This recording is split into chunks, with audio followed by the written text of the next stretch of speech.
ఏంటి గారు తహసీల్దార్ గారు పోలీసులు వచ్చారు గ్రౌండ్ సెంటర్ లో మార్క్ అయ్యండి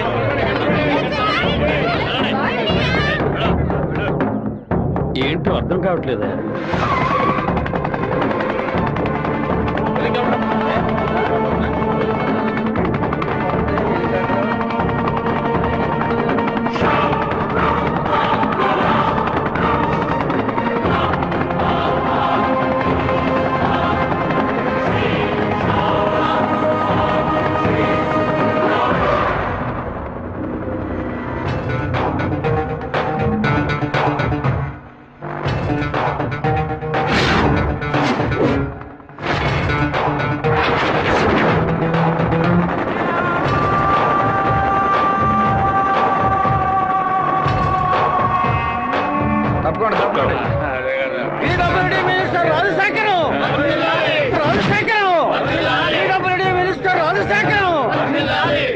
ఏంటయ్యా ఆశ్చర్యంగా ఉందా?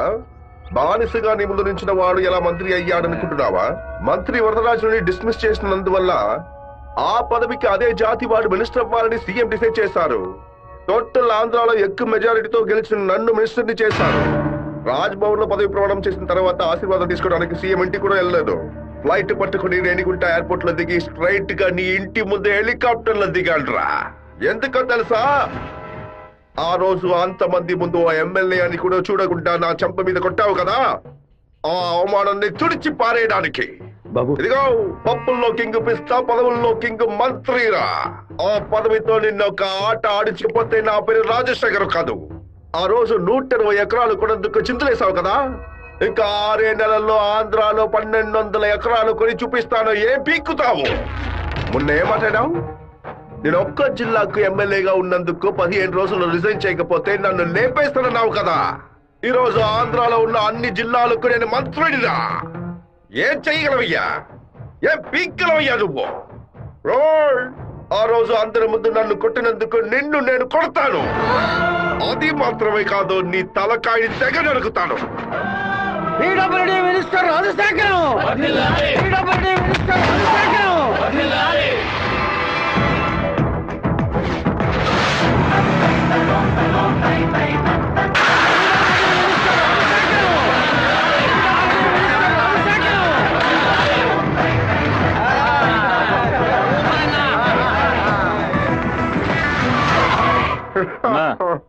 నిన్ను కలవాలని వీరభద్రం కొడుకొచ్చాడన్నా. వాడితో ఎంతమంది వచ్చారు? ఒంటరిగా వచ్చాడన్నా.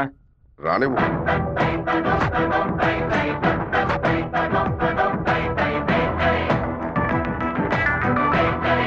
నేను మీతో కొంచెం ఒంటరిగా మాట్లాడాను. నువ్వేంట నాతో మాట్లాడేది?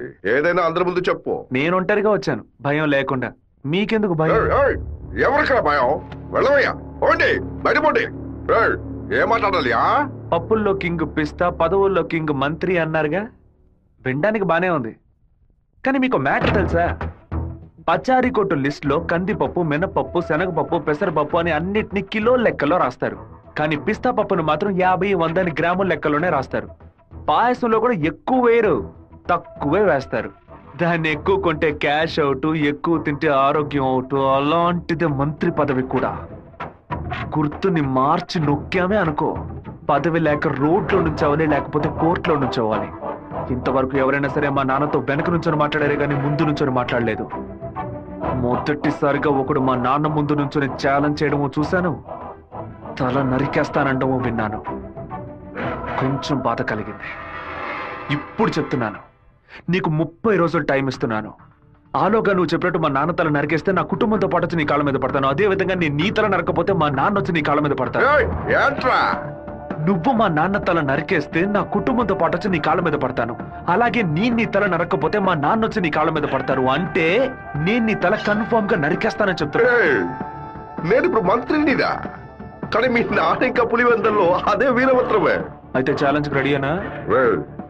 30 రోజుల్లో మీ నాన్న తల లేపేస్తాడ్రా. ఎవరిని లేపేస్తారో చూద్దామండి. అయితే మా నాన్న చెప్పినట్టు త్వరలోనే అనంతపురం డిస్ట్రిక్ట్ లో బై ఎలక్షన్స్ వస్తాయి అనుకుంటా. వస్తానండి.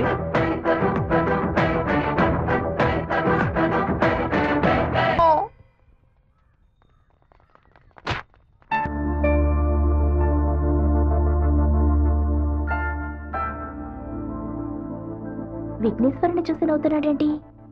ఓ అయ్యో అమ్మా! ఏయ్! అయ్యో! జాగ్రత్తగా రావచ్చు కదా. కావాలని పడ్డాను. April fool. పోవే మోహన్ చూడు, ముఖ్యమైన పని మీద బయటకు వెళ్తుంటే ఇలా ఫోన్ చేసావంటే. అది కాదన్నయ్య, ఏప్రిల్ 1వ తారీఖున ఒకసారి మోసపోతే మళ్ళీ మోసపోరని అంటారు. నువ్వు వెళ్లే పని తప్పకుండా సక్సెస్ అవుతుంది. అన్నయ్య, ఆల్ ది బెస్ట్. రే చిట్టి, అన్నయ్య వదిన చూడడానికి వెళ్తున్నాను. వదిన ఓకే చెప్పాలని మీ బాస్ భైరవుని కోరుకో. ఏంటా చూస్తున్నావు? నీకు త్వరలో పెళ్లి చేస్తానులే. ఏంటి బాబు నువ్వు దీనికి నీకేనయ్యా ఎవరు పిల్లనివ్వరు? ఏంటి మన చిట్టిగాడు పులివెందల్లో సూపర్ ఫిగర్స్ సెట్ చేసి పెట్టుకున్నాడు. ఏమంటున్నావు సత్తిగా? ఏమయ్యా, గేటు తెరిచి ఉంచితే ఏదో ఫిగర్లు తీసుకొని చెరువు కట్టి వెళ్ళిపోతోందయ్యా. ఏదో ఒక రోజు స్పాట్ లో ఫిగర్ తో నాకు దొరకాలి. ఆ రోజు నేను కొట్టే కొట్టుడికి నువ్వు దిక్కుతోతగా అటు ఇటు పరిగెత్తుతావు, చూస్తూ ఉండు.